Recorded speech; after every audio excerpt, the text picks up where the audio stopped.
Update. Am I the a-hole for refusing to speak to my friend and end our 15+ year-long friendship after she took my purse, used my money and lost it? Original post. So, I 21 female am just about to leave from a vacation with a friend, also 21 female, and I'm honestly still sick over what happened. A few days ago, she took my expensive Zadig and Voltaire purse without asking. This purse was a Christmas gift from my sister and has huge sentimental value. I've spent the past few years taking really good care of it because it means so much to me. When she took it, she didn't even tell me. I only found out after the fact that she used it to go to the laundromat and in the process, used my money, which she also didn't ask to take. For context, the purse had around $40 in cash and a bunch of quarters, a gift from my sister's best friend's mom. 60 euros in notes, and at least 20 euros in coins. So we're talking over 100 euros total, not to mention the purse itself. And now, the purse is gone. She lost it. I was obviously upset, not yelling or blaming her, just crying and saying I wasn't mad, just hurt. I told her how much that purse meant to me, and how hard I've worked to keep it safe for years. Instead of apologizing, she got huffy with me, rolled her eyes, and said, "How much does it cost? I'll just replace it," in this angry, dismissive tone. She has a very defensive and confrontational nature that makes me feel bullied and small, so I find it hard to stand up to her. But it's not just about the money, it's about trust, respect, and losing something deeply personal to me. Since then, she hasn't apologized at all. In fact, she's acting annoyed that I'm upset. Now we're on the last night of our trip, and I've decided to just be neutral and quiet for the journey home. But once we're back, I plan to stop speaking to her entirely. I feel like she violated my boundaries, disrespected my belongings, and is now making me feel like I'm too sensitive for being hurt. But some mutual friends are already making me feel like I'm being dramatic and should let it go because it's just a bag.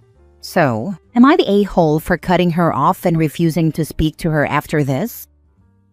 Now for the top comments before reading the update.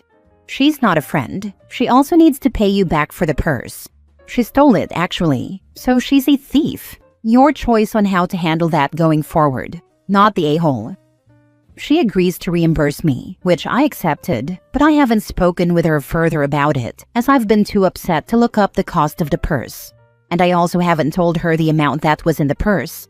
I plan to do so in 2 days' time, where I will post the update after I discuss with her my true feelings about this. Have you checked her bags? She might have your purse tucked away in her belongings. Make her reimburse you, then end the relationship with a thief. Not the a-hole, and I don't know why you say you weren't angry, just hurt. I'd be furious as well as hurt. She stole from you. She violated your trust. She's deflecting as if you're the one making a big deal about it. As if what she took was, say, a candy bar, and not an expensive bag costing hundreds of dollars or euros, as well as a bunch of cash. Why would you want to stay friends with someone who would do that?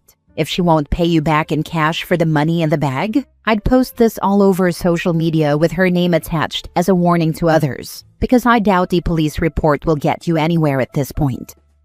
I agree, but getting angry with a girl like her doesn't work. It only invigorates her, it seems. I am genuinely heartbroken, as this has huge sentimental value. But also, the amount of money in it may not be large to most, is a lot to a student nurse in college, whose parents are not wealthy enough to support my college fees and living expenses like hers are. When I receive nice things, I aim to keep them for a long time. She just lost my belongings like it was nothing, and never apologized.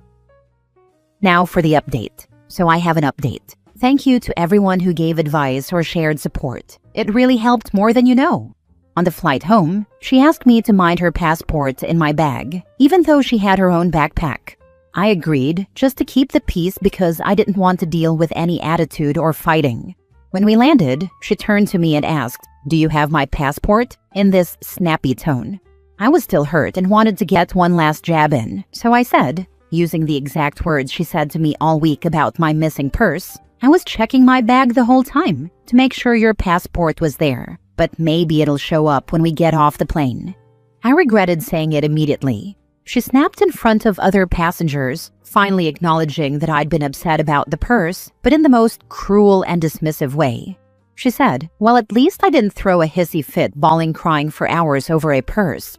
That was the last straw. She acknowledged my obvious upset, yet still would not apologize. Once we got our bags at the airport, I told her I wanted to check her suitcase for my purse. I said if she refused, I'd involve the police. She tried to say I was violating her privacy, which is hilarious considering she took my purse and went through my belongings. I told her if it wasn't there, she had nothing to be worried about. I also made it clear I wasn't going to touch any of her stuff, that I wasn't interested in taking others' belongings without permission, just checking for what was mine. She was absolutely fuming, face red, shaking, visibly furious. Then she shoved her bag at me and told me to go ahead. I opened a zipped compartment. Inside was a black trash bag. Inside that was a red Target bag. Inside that, drum roll, my purse. All of the money was still inside. The cash, the euro coins, but no quarters. I was honestly so shocked I couldn't even ask why she had it or what her plan was. I just said thanks and walked away with my stuff. I got on the bus home and haven't spoken to her since. I wish I hadn't been so emotionally drained to have given her a piece of my mind. She's since blocked me with no apology or explanation. As a side note, her mom, who doesn't know we're not speaking, called me at 3 a.m. crying. She was saying how badly she feels treated by her daughter and her husband, how she's constantly belittled. I won't get into any of what had just happened, but it definitely gave me more perspective. This girl is cruel and horrendous, with little to no empathy, and I think maybe a sociopath. Anyway, I got my purse back, but the whole thing left a really bad taste in my mouth. I still don't fully understand what she was trying to do, and honestly, I don't think I want to. I'm just relieved it's over. What do you guys think she was aiming to do with the purse? Very little of my money inside was used. So strange. Thanks again. Edit. I didn't realize this would gain such traction so quickly. Thank you to everybody. Also, she chronically watches the Smosh YouTube channel, where they review Reddit stories like Am I the A-hole, etc. I'm just laughing thinking about if this came up, I feel like she's so self-absorbed. She would not clock that it's about her. Why haven't you told your friends and her mom about what happened? It's like you want her to rewrite the story to make you the villain. My friends are aware, and my entire family. They told me they are disgraced by her behavior and to cut off contact with her. The friends on vacation, however, whether they sided with her or were actually too afraid to side with me, I'm not sure. I haven't reached out to them, and from advice from the previous post, I am not continuing my friendships with them. I can't be friends with someone who is too weak to stand up for me. Her mother was drunk driving and in a bad spot, so I felt it was not the right time to bring up the situation as she was very upset. This was weird. She took the bag but didn't use the money inside, except quarters. She didn't dump it either. I wonder if she has a collection of trophies that she has stolen? Her mom seems to be aware that her daughter has different behavior than most of the others. It sounds like other friends may be scared of her. So that's the mom and possibly friends that are unnerved by her. I can imagine that rage, the rage that she knows you'll find your purse and she won't get away with it. Good for you for sticking up for yourself. I would distance yourself away, far away from her. That friend is not a friend to cause you all this stress when you were on holiday, trying to enjoy yourself. I have not had any psychological training, just the University of Life. But she doesn't sound right to me. That's what I'm saying. I'm trying to wrap my head around it all. My family and friends are just as confused as to what her objective was. My dad just put it down too, in his very old country Irish father way, cuts are everywhere. Don't think about it anymore. Just don't give her the time of day ever again. Next story. Am I the a-hole for refusing to give my ex-girlfriend's dog back after she abandoned it with me for a year? I, 29 male, broke up with my ex Chloe, 28 female, about 14 months ago. The breakup itself was messy, and when she moved out, she asked if I could look after her dog, a senior dachshund named Frank, for a couple of weeks, while she found a new pet-friendly place to live. I agreed without hesitation, because honestly, I loved that dog. He'd been around for years and was always a source of comfort. I didn't want him to suffer just because of our split. Those couple of weeks quickly turned into months. At first, Chloe would occasionally text me to ask how Frank was doing. but she never came to visit him or sent money for food, vet bills, or anything related to his care. After a few months, the texts slowed down. She stopped checking in as often, and her lack of involvement became pretty obvious. Around the 6-month mark, I finally texted her to ask directly, "Hey, are you planning to get Frank soon? His food and care are starting to get expensive." She took a day to respond and then replied with, "I'm still looking. Thanks so much for doing this." That was it. No timeline, no offer of help, nothing. By the 10th month, things came to a head. Frank had a serious vet visit that cost me over $300, which was a huge hit because I had just lost my job at the time. Chloe hadn't reached out in 4 months, and honestly, I didn't even bother texting her about the bill. I covered it myself, and at that point, I made the mental shift. Frank wasn't her dog anymore. He was mine. I was the one feeding him, walking him, paying for him, and loving him every single day. Fast forward to last week, and Chloe suddenly shows up at my door out of nowhere. She looked completely different. New clothes, new attitude, and apparently a whole new life. She told me she had a new job, a new apartment, and even a new boyfriend. Then she casually said, "I'm here for Frank. Thanks for watching him." As if this had just been a short favor and not 14 months of responsibility.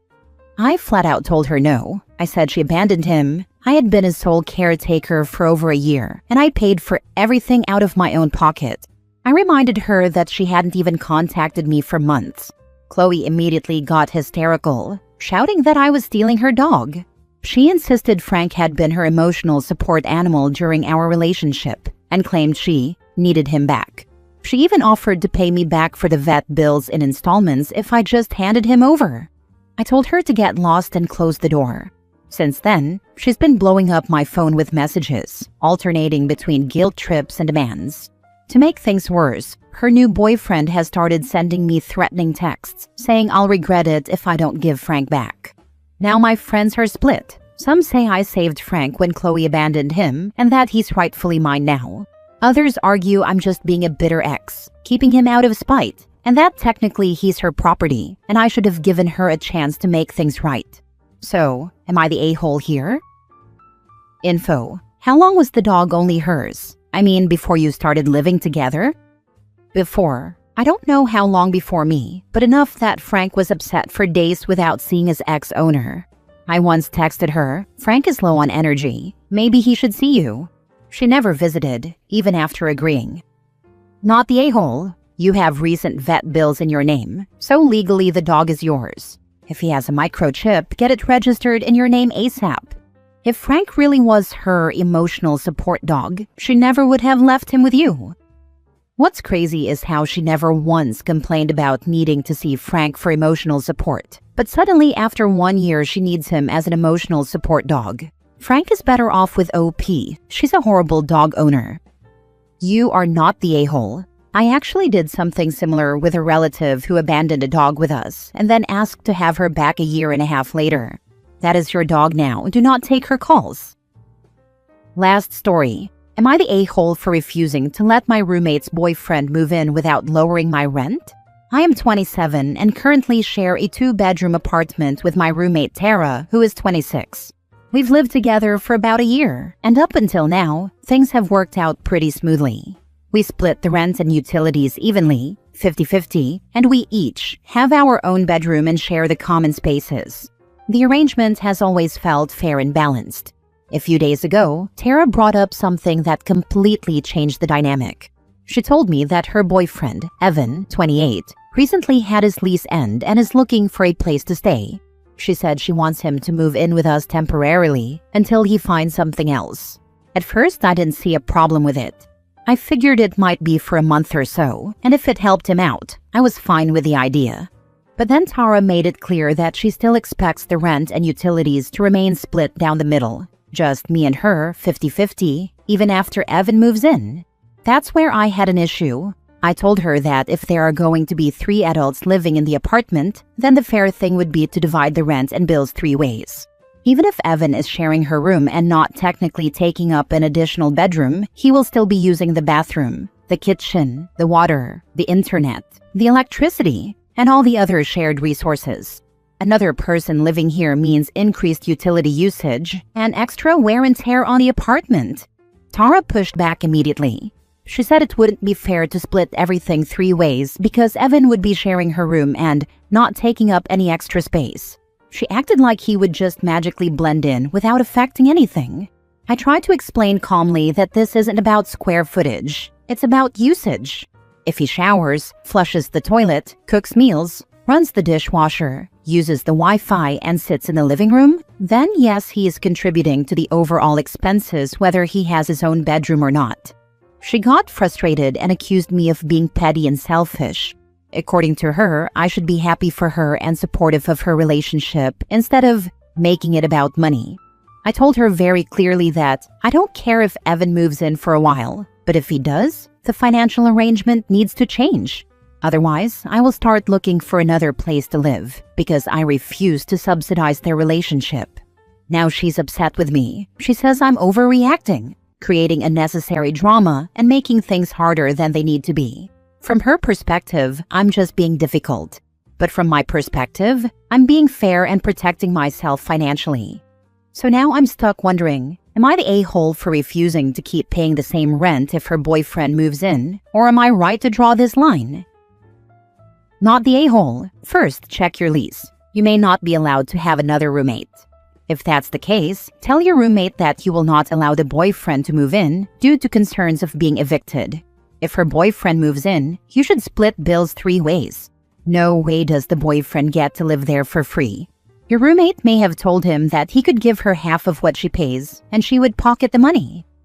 That's actually a really good point. I hadn't thought about checking the lease, but I'll do that before making any decisions. And yeah, I definitely agree the bills should be split 3 ways if he moves in. I also wouldn't be surprised if she worked out something with him on the side, so I'll make sure everything is clear and in writing. Not the a-hole. Say something to your landlord if you don't want to move out. Yeah, I'm planning to talk to my landlord about it. I just want to understand my options before making any decisions, but moving out would really be my last resort. Splitting the rent 3 ways is a reasonable ask. Make sure you ask the landlord if you're allowed to move a 3rd person in before anything. But it honestly sounds like your roomie and her boyfriend want to financially take advantage of you. Not the a-hole.